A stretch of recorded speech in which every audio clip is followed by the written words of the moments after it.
It was a rainy Sunday afternoon when the door to the Iron Wolves biker bar creaked open. Every conversation stopped. The jukebox fell silent. Standing in the doorway was a little boy, no older than 8, wearing a red shirt soaked with rain, clutching a crumpled photograph in his small hands. His voice trembled, but the words cut through the air like a knife. "Which one of you killed my father?" The entire room froze. Even Tank, the club's biggest member, stopped mid-sip. Jack Morrison, president of the Iron Wolves, slowly stood up. "Son," he said quietly, "who told you something like that?" The boy swallowed hard, his lower lip shaking. "My dad's name was Eli Turner. My mom said bikers took him away last year and never brought him back." A thick silence fell over the bar.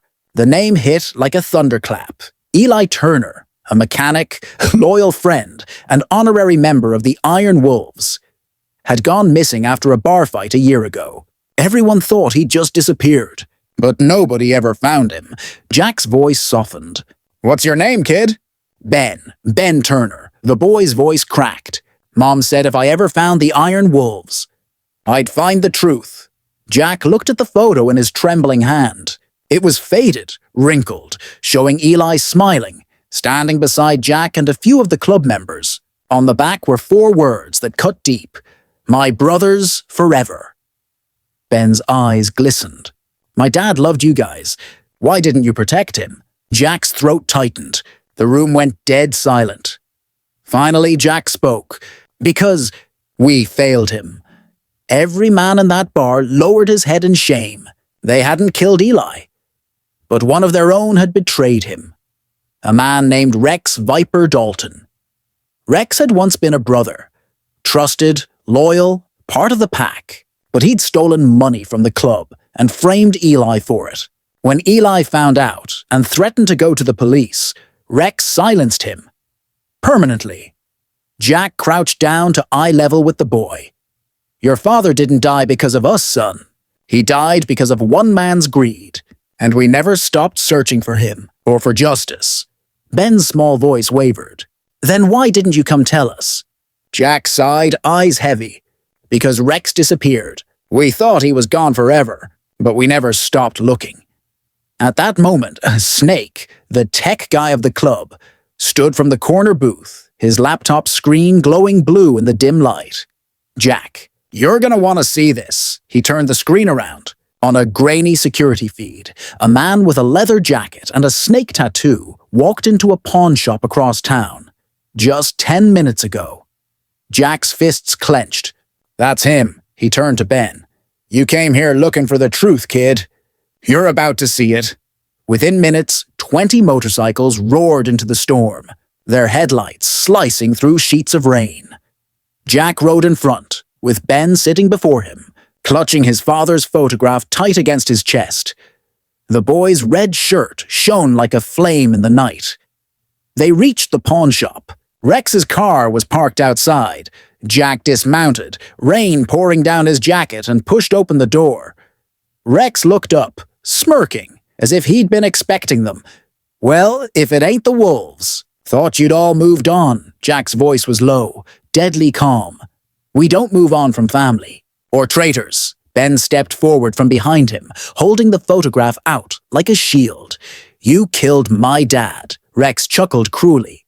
"That mechanic, he talked too much." That was all Tank needed to hear.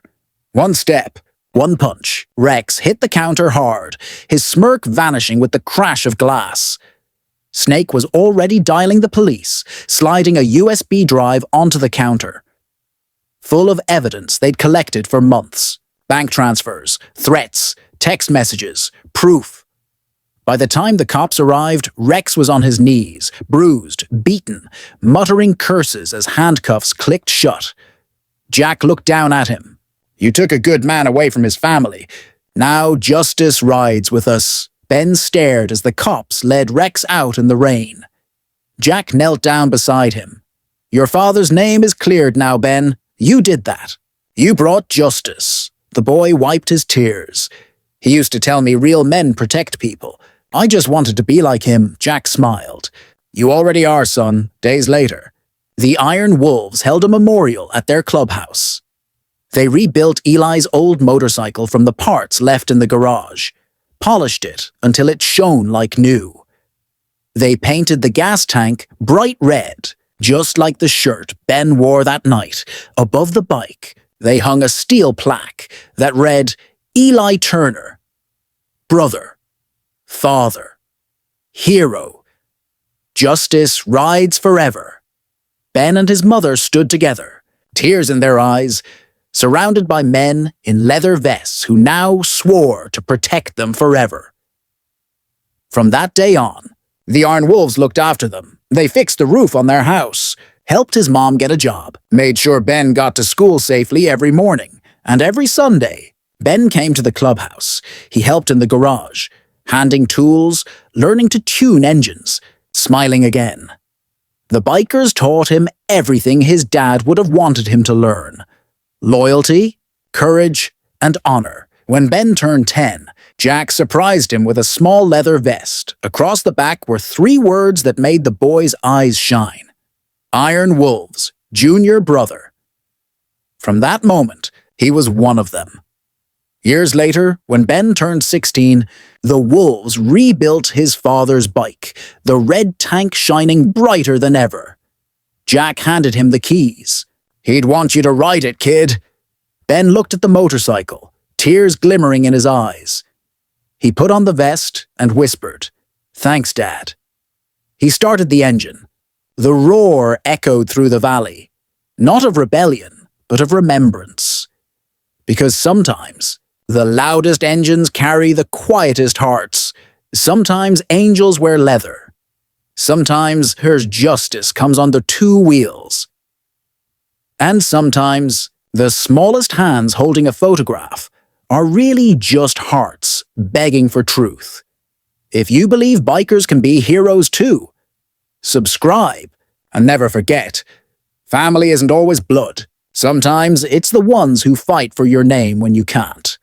If you liked this video, then subscribe our channel.